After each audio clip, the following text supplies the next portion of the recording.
Hello everyone, welcome to my channel. हम लोग chapter number 5 application of percentage पढ़ रहे थे। लास्ट वीडियो में हमने परसेंटेज के बारे में पढ़ा था कि परसेंटेज क्या होता है एंड कोई नंबर अगर आपको परसेंट में दिया गया है तो उसे हम किन किन चीज़ों में कन्वर्ट कर सकते हैं। देखो, लास्ट वीडियो में हमने सीखा था कि परसेंट क्या होता है और परसेंट को हम फ्रैक्शन में कैसे कन्वर्ट करते हैं, रेशियो में एंड डेसिमल में कैसे कन्वर्ट करते हैं, ये सब हमने सीखा था। आज हम लोग इस चैप्टर के वर्कशीट 1 के क्वेश्चंस को सॉल्व करेंगे। तो चलिए स्टार्ट करते हैं। वर्कशीट 1 में फर्स्ट क्वेश्चन हमारे पास है। देखिए, a property dealer charges 2% commission from a buyer और a seller of property if mister Ramlal paid ₹20,000 as a commission for purchasing a flat, what was the value of the flat. तो देखो, question को, इस तरह के क्वेश्चंस को आपको solve करने के लिए सबसे पहले इस स्टेटमेंट को बहुत ही ध्यान से पढ़ना होगा। ठीक है, तो देखो क्या कहा गया है, एक प्रॉपर्टी डीलर है। ठीक है, प्रॉपर्टी डीलर क्या होता है, अगर किसी को कोई प्रॉपर्टी परचेज करनी है या किसी को सेल करनी है। प्रॉपर्टी मीन्स आपको ज़मीन हो गया, फ्लैट हो गया, घर हो गया, इस तरह की चीज़ें अगर किसी को परचेज करनी है या किसी को सेल करनी है तो उसके लिए एक डीलर होता है जो कि ये सारे चीज़ें करवाते हैं। तो वो क्या करता है, 2% कमीशन लेता है। ठीक है, किससे लेते हैं वो 2% कमीशन? तो जिन्हें प्रॉपर्टी बाय करनी है या सेल करनी है, दोनों ही केस में वो 2% कमीशन लेता है। अगर किसी को प्रॉपर्टी बाय करनी है, देखो, फ्रॉम अ बायर, किसी को अगर खरीदनी है प्रॉपर्टी तो उससे भी वो 2% चार्ज लेगा, और अगर किसी को बेचनी है तो उससे भी वो 2% कमीशन लेगा। If mister Ramlal paid 20,000 as a commission for purchasing a flat. अब देखो, यहाँ मिस्टर रामलाल है, वो क्या करते हैं, एक फ्लैट परचेज कर रहे हैं। ठीक है, तो वो जब एक फ्लैट परचेज कर रहे हैं तो वो डीलर के पास जाएंगे, उस डीलर के पास। तो वो डीलर के पास जाते हैं तो वो रामलाल कितने पेड कर रहे हैं कमीशन, 20,000 रुपीज़ कमीशन पेड कर रहे हैं रामलाल। तो क्वेश्चन क्या कहा गया, what was the value of the flat. तो फ्लैट की क्या वैल्यू है, यानी फ्लैट की क्या कीमत है। तो यहाँ देखो आपको यहाँ भी 2% कमीशन है और यहाँ भी देखो मिस्टर रामलाल 20,000 रुपीज़ कमीशन पे कर रहा है। तो आप ये मत समझना कि ये दोनों चीज़ें अलग अलग है, नहीं। देखो, प्रॉपर्टी डीलर क्या कर रहा है, किसी को भी अगर प्रॉपर्टी खरीदनी है या बेचनी है तो उससे वो 2% चार्ज ले रहा है। यहाँ रामलाल क्या कर रहा है, इन्होंने फ्लैट लिया और उसके लिए वे 20,000 रुपीज़ कमीशन पे कर रहे हैं। तो ये दोनों ही चीज़ें इक्वल हैं, बट सिर्फ डिफरेंस आपको इतना है कि यहाँ 2% कमीशन जो है 2% में दिया गया है, परसेंट में, एंड यहाँ कमीशन रुपीज़ में दिया गया है। ये 2% 20,000 रुपीज़ के इक्वल है। ओके, आप लोग अब यहाँ तक समझ गए होंगे। अब आपको देखो यहाँ क्या करना है। अब आप बताओ, 2% जो कमीशन वो लेते हैं, वो जो डीलर हैं 2% कमीशन लेते हैं, वो किस चीज़ पर लेते होंगे। कोई तो वैल्यू होगी, कुछ तो होगा जिस पे वो कमीशन लेते होंगे। तो देखो, 2% कमीशन वो जो भी प्रॉपर्टी का कॉस्ट होगा, टोटल कॉस्ट जो भी होता होगा, उस पे वो 2% कमीशन लेता है। जैसे कि आप एग्जांपल समझो कि मान लो आप एक शर्ट खरीद रहे हो, मार्केट में जाते हो, शर्ट खरीदते हो, उस पे मान लो कि आपको उस शर्ट की कॉस्ट 500 है। ठीक है, 500 रुपीज़ है। तो इस पे होता है ना मार्केट में कि इस शर्ट पर इतने का डिस्काउंट, 10 रुपीज़ का डिस्काउंट या 50 रुपीज़ का डिस्काउंट, इस तरह का।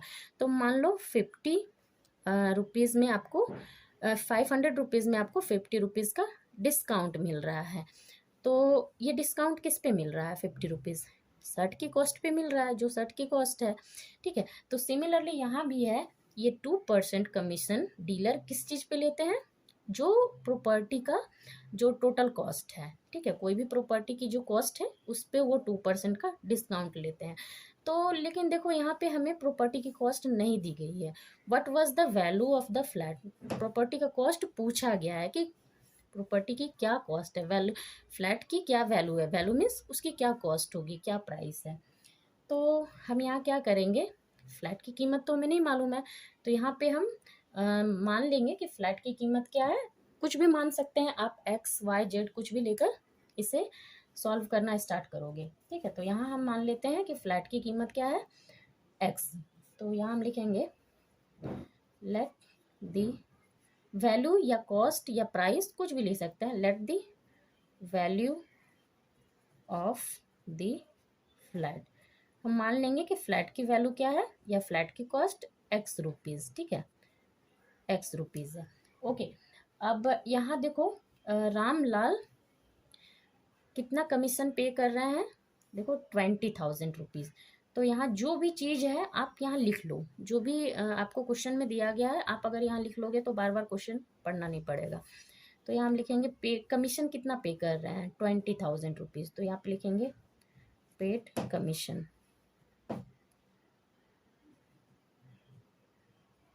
20,000 है ना, 20,000 रुपीज़।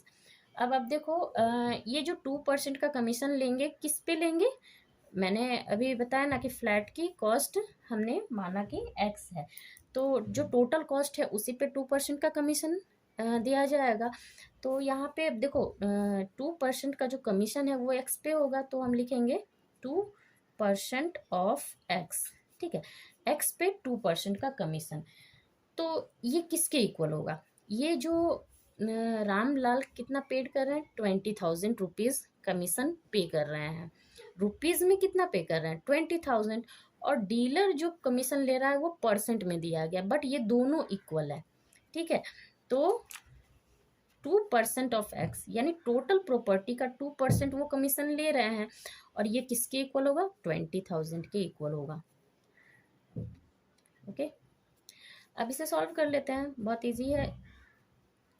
2% ऑफ एक्स, तो देखो परसेंट को परसेंट के साइन को कैसे हटाना है, 2 के नीचे हम 100 ले आएंगे, तो ये हो गया, परसेंट का साइन हट गया। और ऑफ, ऑफ मीन्स होता है मल्टीप्लाई, ठीक है, जहाँ भी आपको ऑफ दिखे तो आपको वहाँ पे मल्टीप्लाई डाल देना है, इंटू एक्स इक्वल टू 20,000।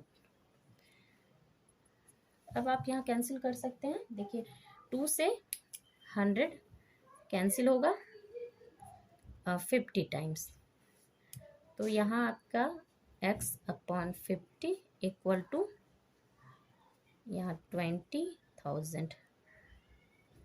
अब देखो x के साथ 50 डिवाइड में है, राइट में जाएगा इधर तो मल्टीप्लाई में चेंज हो जाएगा, तो 50 इससे मल्टीप्लाई हो जाएगा, 20,000 के साथ मल्टीप्लाई में हो जाएगा 50। अब इन दोनों को मल्टीप्लाई कर लेंगे तो देखो क्या होगा, कितने जीरो है, 350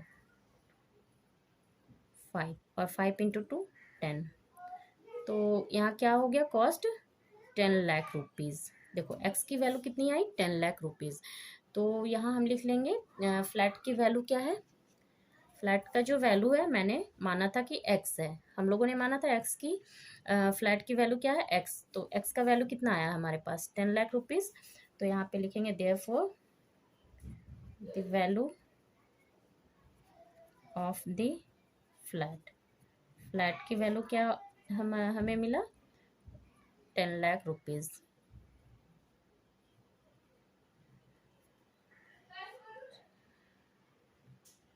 ओके, ये इसका आंसर हो गया, 10 लाख रुपीज़ पर ही वो डीलर 2% कमीशन ले रहे हैं। क्वेश्चन नंबर 2 हमारे पास है, देखिए a three star hotel in Delhi charges 10% sales tax on the price of the food taken, mister Saxena and his family had food for ₹685, find the total money he had to pay.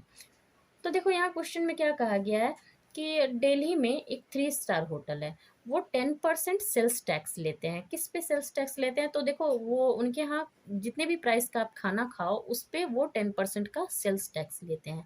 तो mister Saxena and उनकी family ने कितने का खाना खाया, 685 rupees का।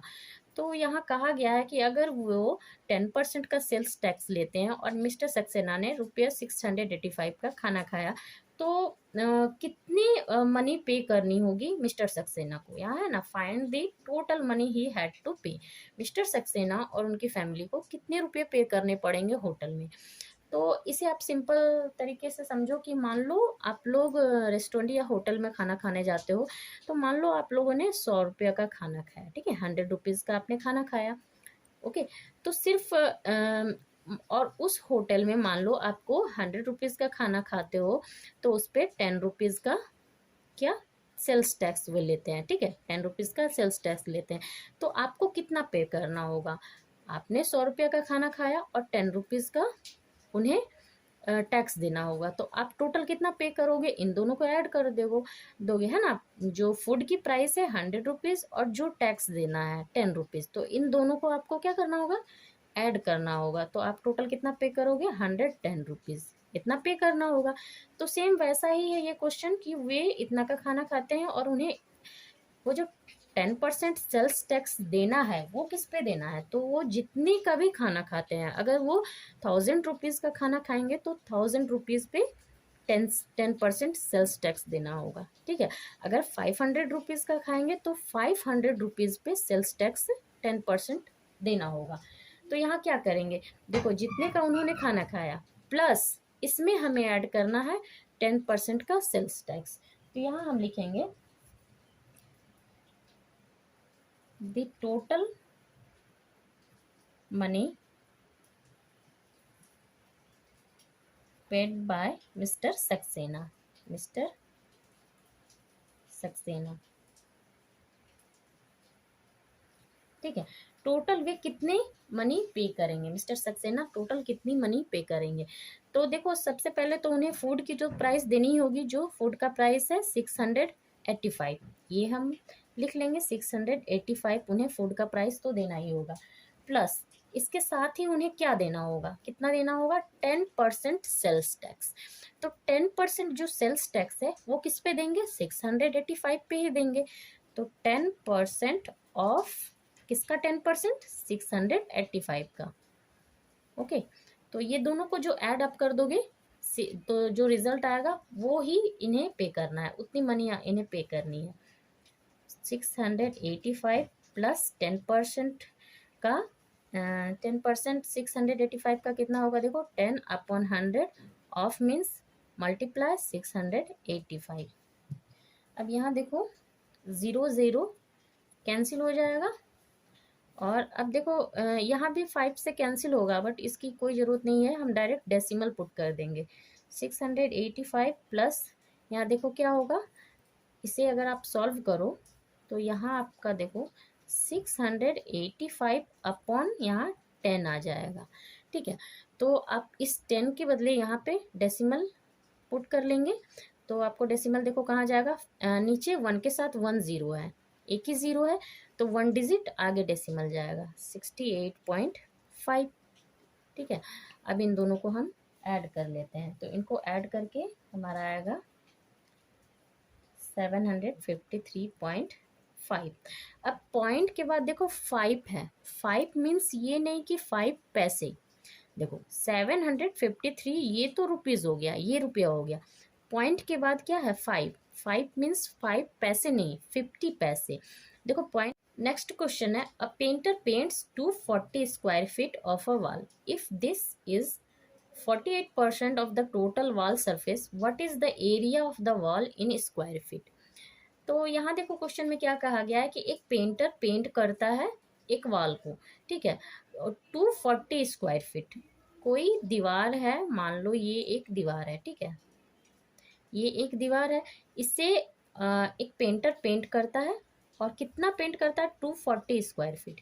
If this is 48% of the total wall surface, तो वो जितना पेंट कर रहा है 240 स्क्वायर फीट वो पेंट कर रहा है, अगर वो उसने जितना पेंट किया है, मान लो इस दीवार को उसने यहाँ तक पेंट किया है, ठीक है, मान लो उस पेंटर ने इस दीवार को यहाँ तक पेंट किया है, यहाँ तक, ठीक है, तो मान लो कि जितना उसने पेंट किया है वो पूरे टोटल दीवार का सिर्फ 48% है। तो पूछ रहा है what is the area of the wall in square feet, ठीक है। तो आपको यहाँ क्वेश्चन है कि इस टोटल ये जो वॉल है इसका टोटल एरिया क्या होगा, ठीक है। उसने पेंट किया है सिर्फ इस दीवार का 48% ही उसने पेंट किया है, तो इसका टोटल एरिया पूछ रहा है, किसमें? स्क्वायर फीट में। तो आप देखो, जो पेंटर पेंट करता है 240 स्क्वायर फीट वॉल के, 240 स्क्वायर फीट को पेंट करता है, ये 240 स्क्वायर फीट और ये 48% दोनों इक्वल हैं, ओके। देखो ये जो पेंट कर रहा है, यहाँ साफ साफ क्वेश्चन में कहा गया है कि ये जितना पेंट किया है वो किसके इक्वल है, 48% के इक्वल है। तो टोटल आपको, टोटल इस वॉल का टोटल एरिया आपको फाइंड करना है। तो यहाँ हम देखो, हमें मालूम नहीं है कि इसका एरिया क्या है, तो यहाँ पे हम मान लेंगे let the total area of the wall. ठीक है, इस वॉल का टोटल एरिया हम मान लेंगे एक्स स्क्वायर फीट है। ठीक, कितना है, एक्स स्क्वायर फीट। तो उसने पेंट किया है 240 स्क्वायर फीट, हमें पूरा मालूम करना है। तो ये उसने जो पेंट किया है टोटल वॉल का 48% पेंट किया है। 48% किस पे होगा, इस टोटल वॉल का ही 48% उसने पेंट किया है। तो यहाँ पे ये जो 48% है, 48% ऑफ एक्स, एक्स का 48% उसने पेंट किया, और ये किसके इक्वल है, तो 240 स्क्वायर फीट के इक्वल है। 240 स्क्वायर फीट के ये इक्वल है। अब इसे सॉल्व कर लेते हैं। 48% ऑफ एक्स, इसका मतलब क्या हुआ, 48/100, और of means multiply, x equal to 240। तो यहाँ देखो कैंसिल हम लोग कर सकते हैं, 2 से 24, 2 से यहाँ 50, फिर से 2 से जाएगा तो यहाँ 12, यहाँ 25। अब देखो हमारे पास लेफ्ट में क्या रह गया है, 12/25 इंटू एक्स इक्वल टू इधर 240 राइट में। अब देखो 12/25 एक्स के साथ क्या है, मल्टीप्लाई में है, राइट में जाएगा तो डिवाइड में चेंज हो जाएगा। तो इसे डायरेक्ट अब यहाँ जो 12/25 है, ये जब राइट में जाएगा ना तो ये इसका उल्टा हो जाएगा। 240 डायरेक्ट हम कर सकते हैं, 25 ऊपर चला जाएगा और 12 नीचे आ जाएगा। ठीक है, 25 240 के साथ मल्टीप्लाई में हो जाएगा, 12 नीचे आ जाएगा। अब देखो 12 से 240 कैंसिल होता है 20 टाइम्स। अब इन दोनों को मल्टीप्लाई कर देंगे, x equal to 25 into 2 50 and 10 तो 500। तो इस देखो x की वैल्यू हमें, x का जो वैल्यू है हमें कितना मिला है, 500। दैट मीन्स हमने देखो x को क्या माना था, x को टोटल वॉल का जो टोटल एरिया है वो माना था। तो x का वैल्यू हमें मिल गया है। तो यहाँ पे हम लिखेंगे therefore the total area of the wall, area of the wall कितना मिला है हमें, 500 स्क्वायर फीट। ठीक है, ये इसका आंसर हो गया। नेक्स्ट क्वेश्चन है, the salary of a person was increased by 15%, if his salary now is ₹9,936, what was his initial salary. तो देखो यहाँ क्या कहा गया है कि एक आदमी है जिसकी सैलरी इंक्रीज हुई है, कितने, 15% इंक्रीज हुई है। मतलब पहले कुछ और थी, उसके बाद उसमें 15% का इंक्रीमेंट हुआ है। If his salary now is, अगर उसकी सैलरी इंक्रीमेंट के बाद जब बढ़ गई है, 15% बढ़ गई है, तब उसकी सैलरी 9,936 हो गई है। तो यहाँ क्वेश्चन है what was his initial salary. तो कहा गया है कि उसकी पहले स्टार्टिंग में उसकी कितनी सैलरी थी।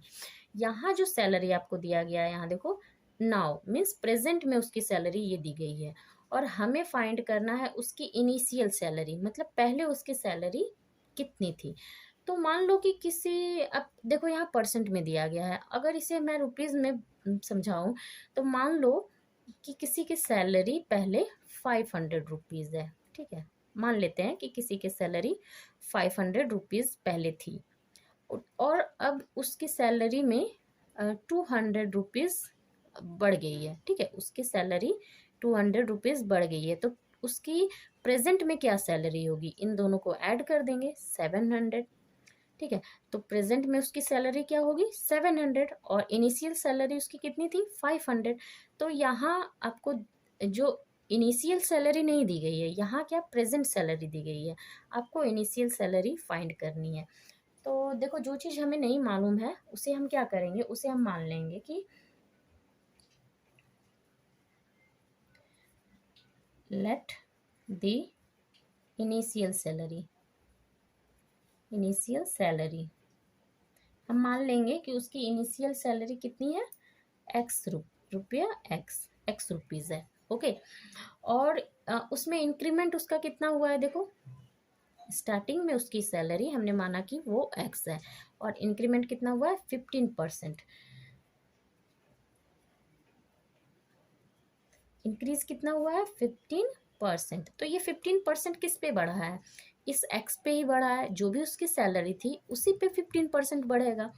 तो अब क्या करेंगे, देखो जो और प्रेजेंट सैलरी कैसे आएगी हमारी, जो इनिशियल सैलरी है और उस पे जो आपका इंक्रीमेंट हुआ है वो दोनों को ऐड कर देंगे। अभी मैंने समझाया था, जो पहले की सैलरी है और जो उसमें इंक्रीमेंट हुआ है उन दोनों को ऐड कर देंगे तो प्रेजेंट सैलरी आ जाएगी। तो हम यहाँ पे लिखेंगे देयरफॉर, देखो इनिशियल सैलरी एक्स है प्लस इसमें क्या ऐड करेंगे, जो इंक्रीमेंट हुआ है, तो इंक्रीमेंट 15% हुआ है। किस पे हुआ है, तो उसकी जो सैलरी थी पहले, तो 15% ऑफ एक्स, एक्स पे 15% हुआ है। अब इन दोनों को अगर हम ऐड करेंगे तो हमें क्या मिलेगा, इसकी प्रेजेंट सैलरी मिल जाएगी। अब इसे सॉल्व कर लेते हैं। X plus 15% of x means 15/100 of means multiply x equal to 9,936। X plus यहाँ देखो 5 से कैंसिल होगा 20, 3/20 यहाँ हो जाएगा 3x, 3 × x 3x/20 equal to 9,936। अब देखो यहाँ सिंपल जैसे एलसीएम लेके हम लोग ऐड करते हैं, इसके नीचे 1 रख लेते हैं, इन दोनों को ऐड करते हैं 20, यहाँ 20x हो जाएगा प्लस यहाँ 3x इक्वल टू 9,936। ये दोनों ऐड होकर आपका आएगा 23/20, एक्स तो रहेगा ही, और इधर देखो 9,936। अब देखो यहाँ 23/20 एक्स के साथ मल्टीप्लाई में है, राइट में जाएगा तो क्या हो जाएगा, डिवाइड में हो जाएगा। तो अगर इसे यहाँ से उठाकर आप इधर लाओ और डिवाइड करो फिर मल्टीप्लाई में चेंज करो, उससे अच्छा आपको क्या करना है, डायरेक्ट कर लेना है। जो भी नंबर इधर मल्टीप्लाई में है 23/20, देखो मल्टीप्लाई में तो जो 20 डिनोमिनेटर में है ये उधर जाएगा राइट में, तो क्या हो जाएगा, इसके साथ मल्टीप्लाई में 9,936। 20 ऊपर चला जाएगा, जो डिनोमिनेटर है वो न्यूमरेटर बन जाएगा और न्यूमरेटर जो है वो डिनोमिनेटर बन जाएगा। बस आपको डायरेक्ट ऐसे कर देना है, ठीक है। अब आप देखो यहाँ पे कैंसिल कर लेंगे हम 23 से इसे अगर हम डिवाइड करेंगे तो हमें मिलेगा 432, ठीक है 432 मिलेगा। अब इन दोनों को हम मल्टीप्लाई कर लेंगे तो हमें मिलेगा 8,640, ये रुपये में मिला। तो उसकी देखो हमने माना था एक्स को, क्या माना था, उसकी इनिशियल सैलरी। तो उसकी इनिशियल सैलरी क्या हो गई, हमें एक्स का वैल्यू मिल गया है 8,640। तो यहाँ पे हम लिख देंगे एक स्टेटमेंट, अगर आप लिखना चाहो तो, therefore the initial salary equal to ₹8,640।